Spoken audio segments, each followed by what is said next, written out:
Okay, magandang araw mga kababayan ha. Ito po mga bay. Si Senador Rapi Tulfo nagbigay po ito ng pahayag tungkol dito sa paglipat ng pondo ng PhilHealth. Nilipat po yata, hindi natin alam, pero pakinggan muna natin bago tayo mag-reaction dito. No?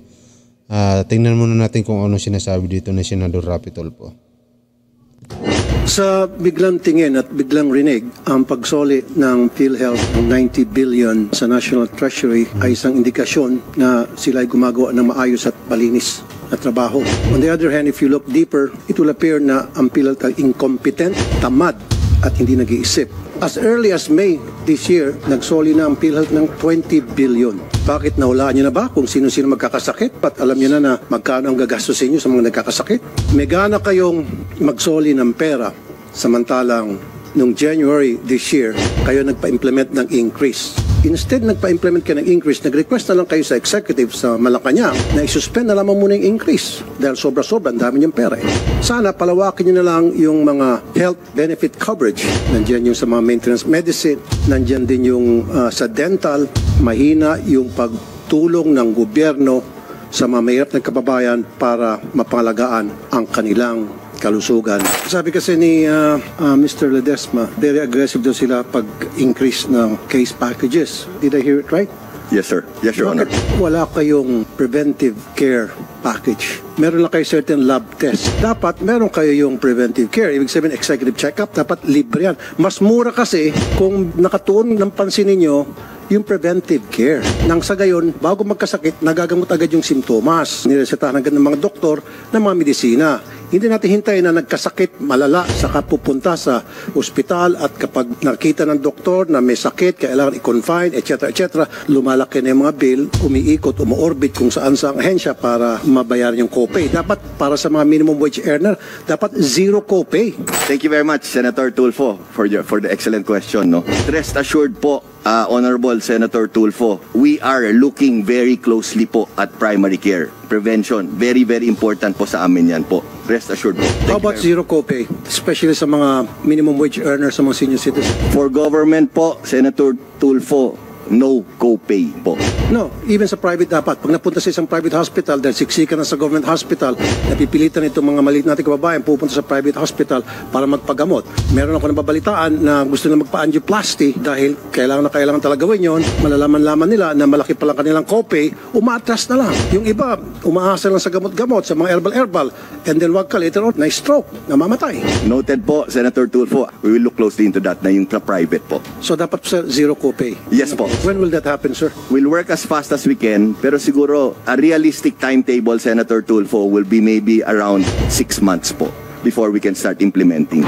Bakit wala kayong plano para sa dental care? Although meron kayong tinatawag na oral surgery, pero doon sa dental care, wala kayo. Dapat meron din kayong programa para libre pustiso para sa mga senior citizen. Marami mga senior citizen, parang 8 out of 10 pagpupunta sa programa ko, mga bungal na dapat hindi yon. Dapat magbibigay ka ng libre pustiso. Meron doon sa mga minimum wage earner na hindi ka magpapustiso dahil maliit yung kanilang sweldo. And also, mind you, sir, yung taong bungal o walang ngipin, nadi-discriminate yan. Mahirapan silang maghanap ng trabaho. Especially kung sila ay magtatrabaho bilang clerk, customer service, front desk. And then tinatanong ko sa kanila, o ba't hindi kayo magpa-cover sa PhilHealth? Hindi po cover ng PhilHealth, sir. We have so much money in PhilHealth.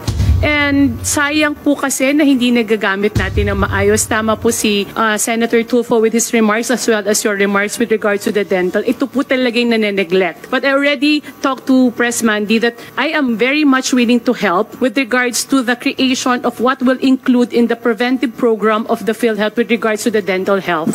Kulang kayo sa information dissemination. Dahil ito universal healthcare, dapat lahat ng Pilipino may trabaho wala, nagkukontribute o hindi, dapat covered ng PhilHealth. You lack in that department. Sana, sir, ipaalam nyo sa lahat ng Pilipino na all you need to do is register and you'll be a member of PhilHealth at nagkasakit ka kahit wala kang trabaho, wala kang contribution, covered ka ng PhilHealth.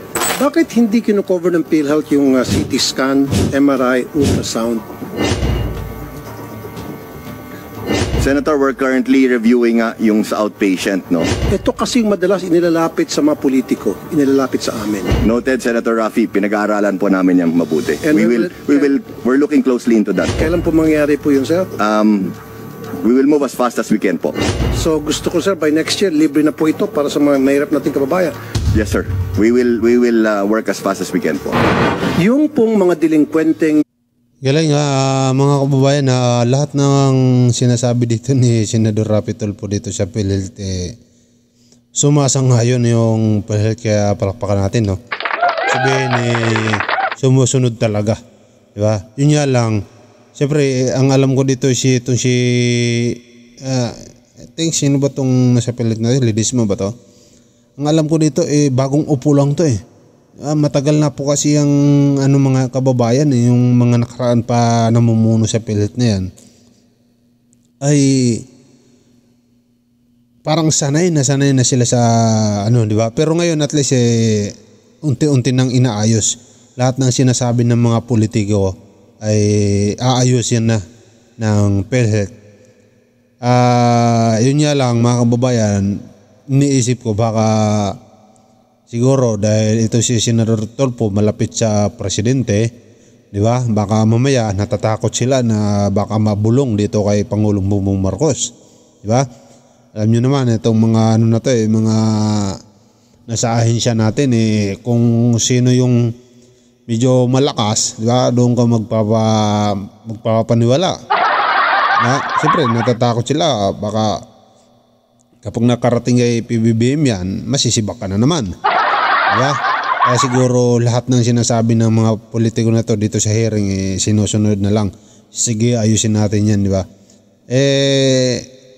Sana masunod po yan mga kababayan, no? Dahil nagtataka rin ako malaki ang pundo ng PhilHealth. Bakit mo pa ililipat? Di ba? Dahil kung malaki ang pundo nyo, bakit hindi nyo nalang panatilihin dyan ang pundo na yan? Para ipagandahin pa lalo yung programa ng PhilHealth, di ba? Para bigyan lahat ng mga libre na mga kung kinakailangan, di ba? Kasi sa nakikita po natin mga kababayan, halos araw talagang pila-pila po yung mga pumupunta dyan sa PhilHealth. Nakikita po natin yan mga kababayan, no? Tama ito. Tama ang sinasabi dito ni Senador Raffy Tulfo. Sana yung pondo na yan hindi na lang binalik, diba? Pero may nagsasabi naman kasi na binalik pero nandyan lang naman yan, hindi naman gagastusin daw, anytime pwede naman daw kunin, yan ang sinasabi ng iba. Pero ang sa atin lang sana wag na ang galawin, diba? Gumawa na lang kayo ng mga pamamaraan o kung kinakailangan, wag na kayo humingi ng budget. Dami pala kayong pera dyan Di ba? Dami pala kayong pera dyan. Yan na lang ang gamitin nyo. Wag na siguro budgetan pa sa susunod na taon. Di ba? Dami nyo palang pera.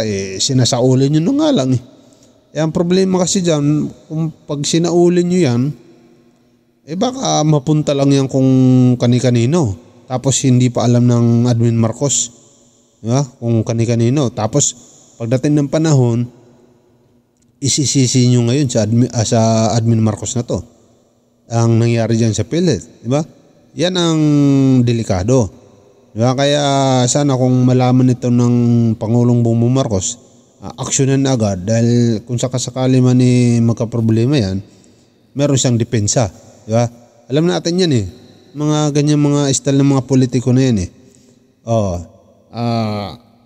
baka mamaya yung paglipat ng pundo na yan, pakikinabangan ng iba, siyempre isisisi ngayon sa Admin Marcos pagbaba niya sa pisto. Diba? Yan ang delikado dyan mga kababayan. Kaya tama itong ginagawa ngayon ng mga senador tungkol dito sa pag-iimbestiga. In fairness naman dito sa kay Sir ng PhilHealth, sinusunod naman niya, nakikipag-operate naman siya. Kaya palakpakan natin sila mga kababayan. Salamat.